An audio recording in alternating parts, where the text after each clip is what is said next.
राम जय जय राम श्री राम जय जय राम श्री राम जय जय राम श्री राम जय जय राम श्री राम जय जय राम श्री राम जय राम। नमस्कार। आज दिनांक 22 जानेवारी। श्रीराम जय राम जय जय राम। भवसागर तरुण जाण्यासाठी नाम हेच साधन। नमस्कार। आज दिनांक 22 जानेवारी। श्रीराम जय जय राम। भवसागर तरुण जाण्यासाठी नाम हेच साधन। नाम हे स्वतः सिद्ध आहे, म्हणूनच ते अत्यंत उपाधिरहित आहे। नाम घेताना आपण पुष्कळदा त्याच्या मागे उपाधी लावतो। उदाहरणार्थ, आपण ऐहिक सुखाच्या प्राप्तीकरता नाम घेतो, किंवा मी नाम घेतो ही अहंकाराची भावना बाळगतो।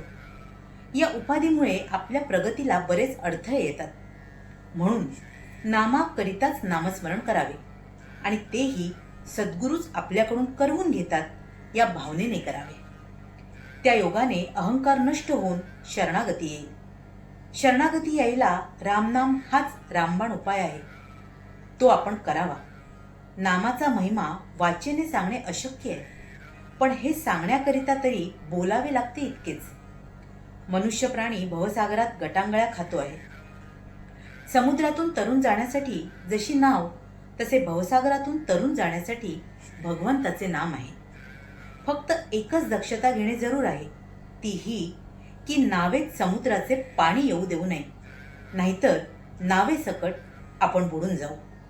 त्याचप्रमाणे संसाररूपी समुद्राचे पाणी नामरूपी नावेत येऊ देऊ नये, म्हणजेच कोणत्याही प्रापंचिक अडचणीमुळे नामात व्यत्यय येऊ देऊ नये। तसेच नामाचा उपयोग संसारातल्या अडचणी दूर होण्याकरिता व्हावा ही बुद्धी न ठेवता नामाकरिताच नाम घ्यावे, म्हणजेच नावेत पाणी न शिरता सुखरूपपणे पैल तीराला म्हणजेच भगवंतापर्यंत पोचता येते। कोणतीही गोष्ट अभ्यासानेच साध्य होत असते। देह केव्हा जाईल याचा नेम नाही, मग म्हणून म्हातारपणी नामस्मरण करू असे म्हणू नये। अगदी उद्यापासून नामस्मरण करू म्हटले तर उद्याची तरी खात्री आहे का? आयुष्य क्षणभंगूर आहे ही खात्री प्रत्येकाला आहे। म्हणूनच प्रत्येक जण आयुष्याचा विमा उतरवतो। लग्नाला आलेल्या पाहुण्याला लग्न कसे पार पडेल याची काळजी नसते, पण घरातल्या माणसाला फार काळजी वाटते। आपल्या प्रपंचात आपण पाहुण्यासारखे वागूया। देहादिक सर्व रामाला अर्पण करून निश्चिंत होऊया। सोन्या मोत्याचे दागिने घालणारी श्रीमंताची बाई असू द्या, बेताचे लहान दागिने घालणारी मध्यम स्थितीतली बाई असू द्या, किंवा चांदीची जोडवी आणि नुसते मंगळसूत्र घालणारी अगदी गरिबाची बाई असू द्या, त्या सर्वांना कुंकू ज्याप्रमाणे सारखेच असते, त्याचप्रमाणे कसलाही भेद न ठेवता नाम हे सर्वांना सारखेच साधन आहे। सूर्य हा फक्त प्रकाश देतो, पण त्यामुळे अंधार आपोआप नाहीसा होतो। तसेच नाम हे भगवंताचे प्रेम वाढविते, मग आपले दोष आपोआपच नाहीसे होतात। भगवंताचे अस्तित्व आपल्याला जास्त पटत चालले, किंवा भगवंताच्या कर्तृत्वाची साक्ष जास्त जास्त अनुभवास येऊ लागली की परमार्थामध्ये आपली प्रगती झाली असे समजावे। जगण्याकरता श्वास घेणे जसे मनुष्यास जरुरीचे आहे, तसेच भगवंताच्या भेटीसाठी प्रत्येक श्वासाबरोबर नाम घेणे हे अगत्याचे आहे। महाराज म्हणतायत की या प्रपंचाचा, या आयुष्याचा भवसागर तरुण जाण्यासाठी आपल्याला खरंच नामासारखा दुसरा कोणताही आधार नाही।